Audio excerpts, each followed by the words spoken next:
3, 2, 1, go! Halo semuanya, ketemu lagi sekarang. Kita ngobrol dengan siapa nama lo? Oh, aku perkenalkan diri. Oke, Oh iya sorry. dong. Oke, nama saya Jonathan Wilbert. Saya saat ini security engineer di VH. Asli dari mana? Saya dari Surabaya. Surabaya. Terus? udah dibingungin. Kayaknya ulang dulu. Udah nggak apa-apa, udah. Kita- Langsung aja lanjut. Jadi sebenarnya Jonathan ada pertanyaan. Pertanyaannya apa? Yuk. Oke, jadi hari ini mau nanya-nanya singkat gitu ya. Hmm. Mungkin pertanyaannya kayak menurut pengalaman dari Pak Ferry sendiri, gimana sih cara kita mengukur indikator gitu ya? Apakah policy yang kita buat itu bukan cuma ditulis di atas kertas, tapi juga bisa efektif berjalan dan dipatuhi semua employee gitu. Ini pertanyaannya sekarang, kondisi sekarang apa dulu? Dari sebelumnya sampai sekarang maksudnya. Oke, kalau dulu kan selalu dibilangnya adalah ya standar deh, klasik ya udah kita audit gitu. Benar apa enggaknya kan kita audit. Kalau Oke. nggak benar, auditnya jelek. Kalau benar, auditnya bagus. Kalau sekarang, karena segala sesuatu itu mayoritas itu bisa di-automate, pertanyaannya bisa nggak policy itu dijadikan code? Contoh, misalnya, contoh ya. Yang gampang aja. Nah, kita punya policy misalnya setiap quarter user di server harus di-review. Betul. Kalau dulu kan berarti ada orang yang, oh iya sekarang bulan Juni, keluarin dah tuh listnya. Oh ya udah kita cek satu ya. Sekarang kan bisa sebelum bulan Juni, hey siapin ya ininya. Terus udah gitu, listnya udah disiapin nih. Nih di server ini, usernya ini. Di server sana, usernya ini. Nanti nggak bilang, oh iya ini benar, oh ini nggak benar. Ini benar. Bisa gitu kan? Oke. Nggak perlu lagi yang user di server ini siapa ya? Jadi nggak gitu lagi kan? Tapi kalau ke depannya, bisa nggak? Misalnya begitu ada orang keluar, otomatis semua user di server itu dihapus. Jadi Oke. makanya itu gue bilang, effectiveness-nya sekarang itu diukurnya adalah seberapa banyak, seberapa bisa policy lu itu di code, di enforce-nya lewat automation, kan manual. Karena hanya itu satu-satunya. Karena mohon maaf ya, manusia mah kalau nggak dipaksa, mendingan nggak usah ikut policy. Kalau perlu nggak ada polisi. Betul. Gitu. Nah, terus gimana nih cara kita mengukur apakah policy yang kita buat saat ini itu efektif apa enggak untuk employee-employee yang kita punya sekarang? Gini, gue selalu percaya kalau policy itu dibuatnya top down, pasti nggak akan beres. Oke. Karena apa yang dihadapin manajemen sama yang terjadi sehari-hari itu nggak sama. Semakin besar company-nya, itu akan semakin besar gap-nya. Jalan satu-satunya adalah ketika kita mau update atau bikin policy yang baru, tanya, ajak yang di bawah atau yang doing operation sehari-hari untuk participate untuk bikin polisinya. Karena mereka yang tahu bahwa ini bisa dilakukan apa enggak. Oke. Ini make sense apa enggak. Jadi kalau lu cuman dari atas ke bawah, makanya kayak di VH, kayak misalnya tentang SDLC dan teman-temannya kan gue selalu tanya, ini kalian codingnya kayak gimana? Ini make sense nggak? Kalau nggak make sense, apa alternatifnya? Tujuan dari ini tuh pengen begini-begini. Ini sentence nggak make sense nih. Kalian cara kerjanya beda. Kira-kira yang make sense seperti apa? Tapi tujuannya sama. Jadi kita kalau manajemen ya udah, yang penting tujuannya sama, tujuannya satu. Tapi nanti inputnya bottom up.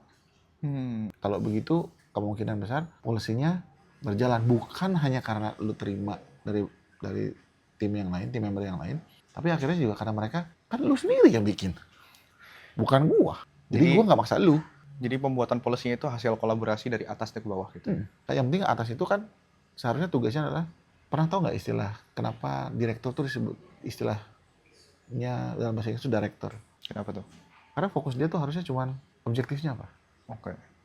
Cara menuju objektif itu 1001 cara. Oke. Jadi selama manajemen tahu mau tujuannya kemana dan kenapa, how to get there-nya. Mau hari ini caranya ke A terus tiba-tiba kepentok besok ke B ya. Tapi kalau dari awal gue maunya begini dan lu harus melakukannya begini, jadinya sebenarnya lu mendidik robot bukan mendidik manusia. Dan akhirnya juga jadinya orang nggak merasa bukan polisi yang gue buat. Kalau ada salah ya udah biarin aja dia yang buat. Jadi orang juga nggak merasa memiliki bahwa karena bukan buatan dia kasarnya. Karena dia nggak diajak waktu buat polisinya.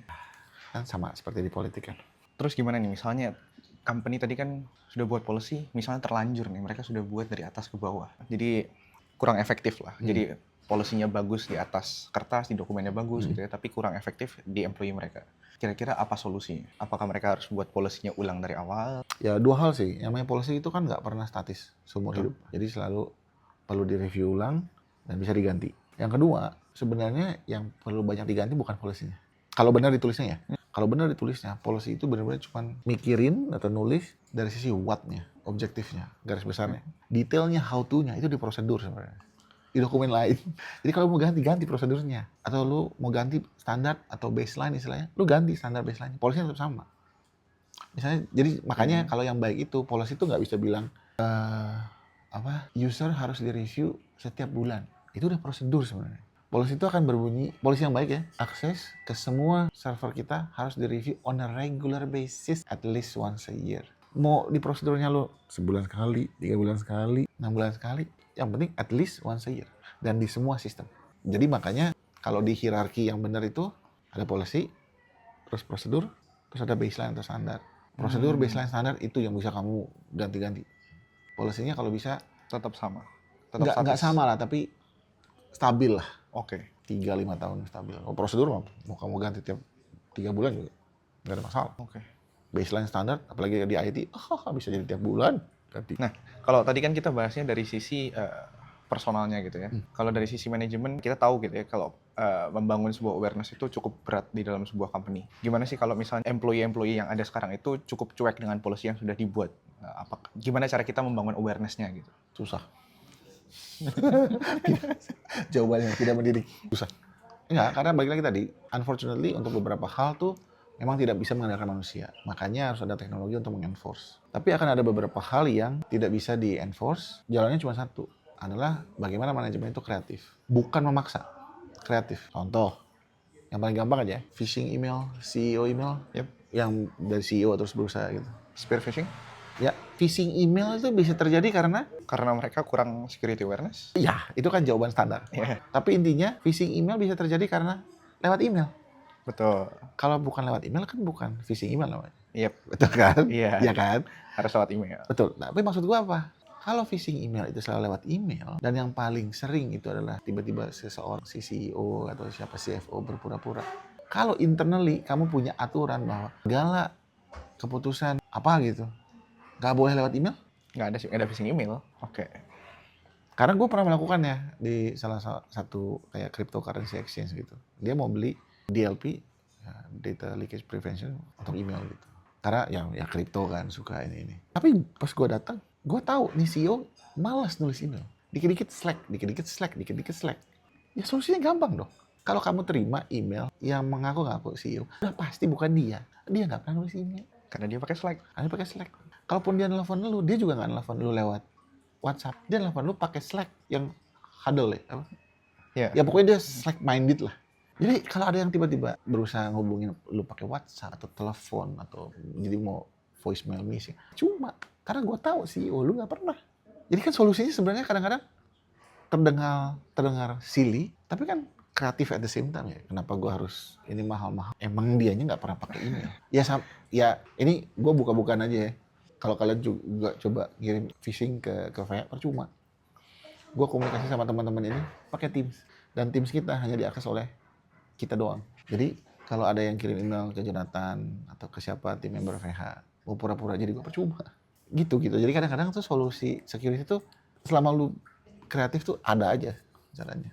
Tapi jangan dipaksa. Jangan tiba-tiba lu takut-takutin atau kalau ini lu nanti dipunish atau makin menjadi lagi orang nggak mau. Berarti dari simple solution itu bisa jadi masalah yang besar itu bisa selesai sama simple solution tadi ya? Ya, yang penting ya tadi lu mikirnya adalah pokoknya jangan dipaksa. Cari kayak yang ide kreatif yang kira-kira bisa diterima sama orang. Oke. Jadi kalau buat teman-teman yang nonton video ini juga kalau memang di company-nya misalnya kayak tadi gitu, ya udah Slack aja semua atau pakai Microsoft Teams aja semua. Selama kamu nggak buka itu Microsoft Teams ke company lain, mau masuk gimana? Kalau email kan semua bisa kirim kamu, cuma nggak kenal. Kalau Teams, kalau di blok domainnya nggak bisa kirim message kan. Oke, next kita move ke next question nih. Gue pikir kita udah dari beberapa question dari tadi. VH saat ini kan kita bisa membantu juga kalau ada company yang mau ke PDP, UPDP, dan lain-lain gitu ya. Semisal nih, suatu hari nanti tiba-tiba ada update regulasi dari UPDP. Gimana sih cara kita itu bisa membantu company atau organization itu tetap compliant, tapi tanpa mengganggu operasional yang saat ini sudah berjalan? Oke. Yang jelas sebenarnya pola kerja sistemnya VH itu kan evidence assessment.